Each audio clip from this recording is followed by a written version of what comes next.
그 뜻은 무엇이냐라고 하면은요, 그 기둥이 의미하는 바는 하나님께서 우리에게 묻는 것입니다.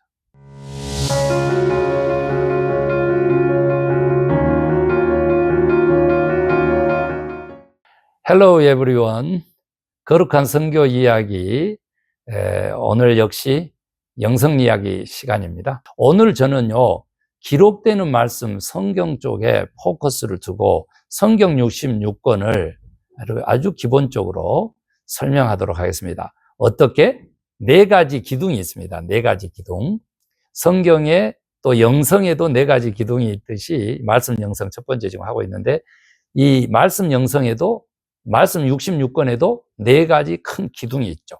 자, 구약은 39권, 신약은 27권인데요. 성경이 어떻게 만들어졌냐면, 구약 39권은요, 얌리아해입니다. 예수님 오신 후에도 100년쯤, 정확한 연도수 몰라요. 98년, 99년, 100년. 그 어간에 얌리아에서 성경 구약 39권을 결정합니다. 그리고 다시 300년이 흐릅니다.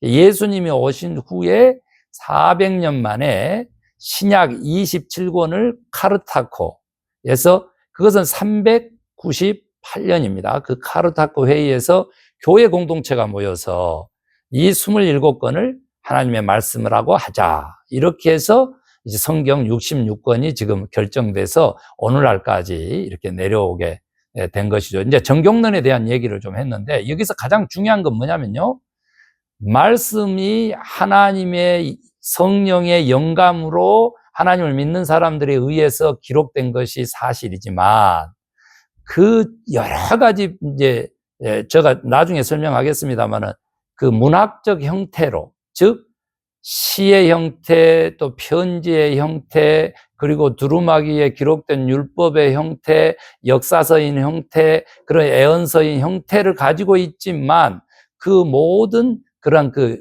다양한 그런 그 문학적 작업들이 하나님의 말씀으로 결정되는 데에 결정권은 누가 행사했다? 교회 공동체입니다.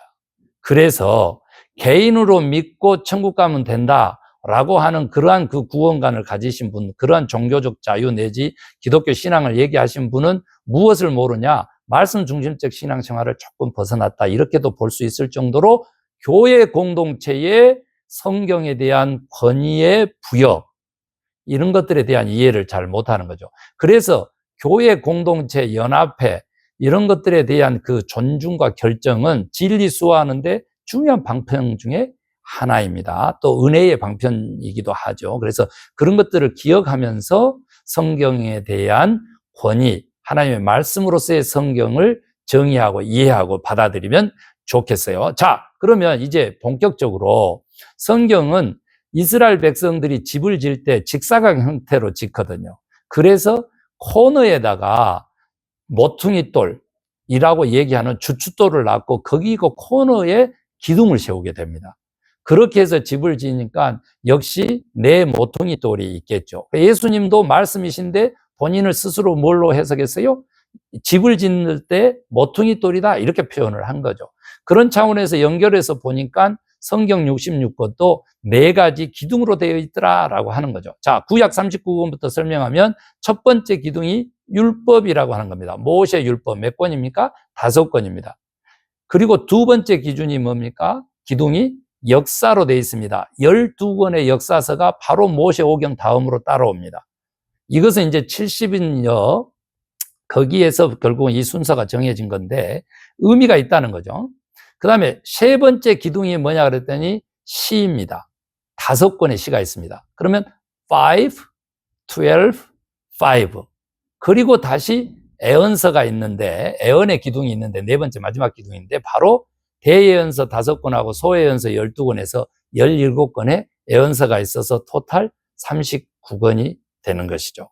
그래서 다시 한번 4기둥을 소개하면요, 율법, 역사, 시, 애언으로 되어 있습니다.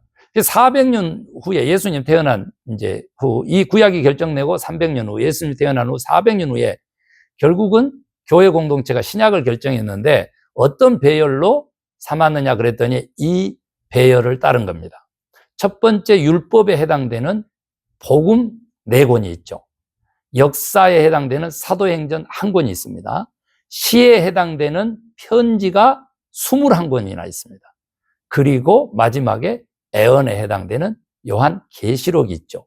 그래서 결국은 신구약이 다 통틀어서 네 가지 기둥으로 이루어져 있다. 이렇게 보시면 됩니다. 그런데 자, 율법과 복음, 역사, 시와 편지, 애언 이 네 가지 기둥이 의미하는 바를 모르면 문학사적인 비평만 있을 뿐, 그런 판단으로 성경을 이해하고 있을 뿐, 그 내용과 메시지를 바로 이 네 가지 기둥 내지 주제에 의해서 이해를 해야만 바르게 이해를 해서 이거에 대한 설명을 제가 좀 드리고 싶습니다. 너무 중요한데 이겁니다. 여러분, 첫 번째 율법으로 되어 있다라고 하는 뜻, 그 뜻은 무엇이냐라고 하면은요, 그 기둥이 의미하는 바는 하나님께서 우리에게 묻는 것입니다. 네 삶에 있어서 내가 법이냐? 너의 그 선택에 있어서, 너의 그 자유한 삶에 있어서 과연 내가 법이냐? 그 말입니다. 여러분, 우리 회의할 때 특히 목회자님들 자기 주장 세잖아요. 그래서 연합사회 갈 때 보면 막 싸우잖아요. 그런데 여러분 뭐라 그럽니까? 법이요 하면 잠잠하게 되고 모든 것이 다 정리됩니다. 그러듯이 그만큼의 가치냐는 거죠. 다른 말로 바꿔볼까요? 복음이 왜 율법에 들어가 있습니까? 복음 이코로 누굽니까? 예수 그리스도죠. 예수 그리스도가 내 삶의 기준이냐? 예수 그리스도가 내 삶의 가치냐? 법이냐? 이런 질문을 던지고 있다는 것이죠. 여러분, 하나님 중심적으로 예수 중심적으로 살아야 주님이라고 예수님도 하나님도 그렇게 부를 때 그게 정당성을 가진 것이거든요. 자기가 법이고 자기 중심성을 가지면요, 그리스도인이라고 볼 수가 없습니다. 이 말씀의 첫 번째 기둥, 율법과 복음은 이런 엄청난 의미를 가지고 있는 것이죠. Yes, 하나님이 내 삶의 절대적인 가치고 중심이고 법입니다 라고 고백해야 말씀 영성을 소유하게 되는 것이죠. 그러면 몇 권이 끝났어요? 벌써 9권이 끝나는 겁니다. 구약과 신약, 율법과 복음 9권의 66권 중에서 지금 그 의미를 받아들였어요. 자, 두 번째는 뭐라 그랬죠? 역사라 그랬죠. 12권의 구약과 신약의 한 권, 13권의 역사서로 구성되어 있어요. 이것은 무엇을 의미하느냐 그러면요, 이렇게 얘기합니다. 네 삶이 곧 내 하나님의 역사다라고 하는 메시지가 있는 것이죠. 네 삶, 네 역사는 내가 써. 다른 말로 바꾸면 성도들아, 네 삶은 곧 나 만군의 창조주, 주권자 하나님의 역사가 된단다, 그런 뜻이죠. 예수 알았어요? 믿었어요? 구주예요? 하나님 알았어요? 믿었어요? 나의 구원자세요? 참신이세요? 그러면 어떻게 살으라고? 우리의 삶은요, 우리가 원튼 원치 않든 하나님의 역사가 된다는 것이죠. 그래서 결국은 네 삶은 곧 나의 역사다라고 하는 이 하나님에게 위로도 받을 뿐더러 다시 한번 사명 중심적인 하나님의 역사를 쓰는 그리스도인들이 되라고 말씀을 주신 것이다. 이렇게 받아들여야 돼요. 이 두 가지 영적인 말씀 영성의 그 기둥, 그것만 우리가 이해해도 하나님을 기쁘시게 하는 인생의 목적을 달성합니다. 자, 세 번째, 시와 편지잖아요. 여러분 보십시오.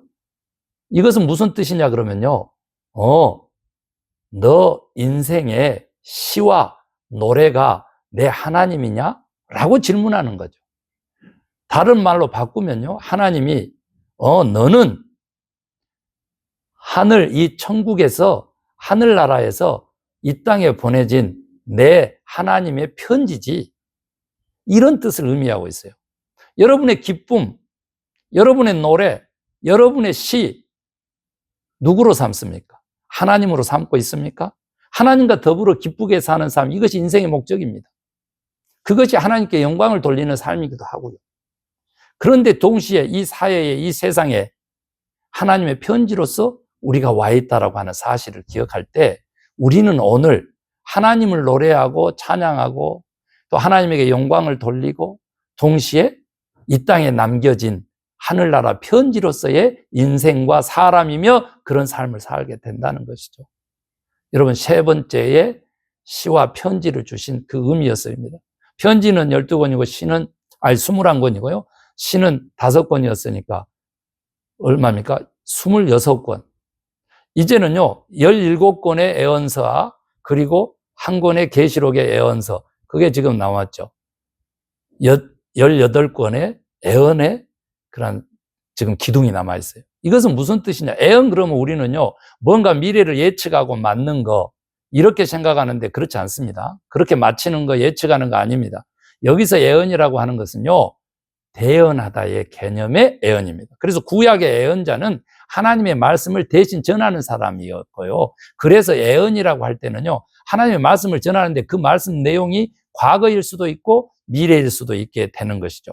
그래서 애언서를 우리에게 주시는 그 4가지 말씀 영성의 그 기둥의 의미는 뭐냐 그랬을 때, 너는 이 땅에 보내진 하늘나라의 대사지. 너의 삶은 이 땅에 울려 퍼지는 나 만군의 하나님의 말씀이고 그 메시지야. 이 얘기입니다. 여러분, 우리가 정말 하늘나라 대사처럼 하나님의 뜻을 그대로 전하고 살고 있는지, 하나님의 대신 사역을 감당하고 있는지를 한번 살펴보라는 겁니다. 그래서 지금 보시면 요약을 해보면요, 여러분 보십시오. 다 하나님을 중심 삼고 법으로 삼고 그렇게 살아라. 예수 그리스도 가르침대로 살아라. 너는 나의 역사다. 너의 삶은 하나님의 역사가 된단다. 걱정하지 말고 살아. 네 역사는 내가 쓸게. 너 인생의 기쁨과 시와 노래, 나 하나님이냐? 너는 하늘나라에서 보내진, 이 땅에 보내진 하늘나라 편지지. 너는 아니 하늘나라 대사란다. 너의 모든 말과 행동은 다 나 만군의 하나님의 바로 그 말씀 자체고 메시지 자체지. 다 무엇입니까? 말씀인데 곧 삶이라는 거죠. 하나님이신데 곧 우리의 삶이고 역사라는 거죠. 여러분, 이 귀한 말씀 이해할 때 우리는 비로소 성경 66권의 메시지도 담고 또 그렇게 살아냄으로써 하나님에게로부터 보냄을 받은 대사요, 편지요, 역사요, 복음으로 살 수 있다라고 하는 메시지가 성경 66권에 담겨 있습니다. 감사합니다. 좀 나눴으면 좋았는데 괜찮아요. 먹을 때 확실하게 이렇게 먹으면 좋겠습니다. 감사합니다.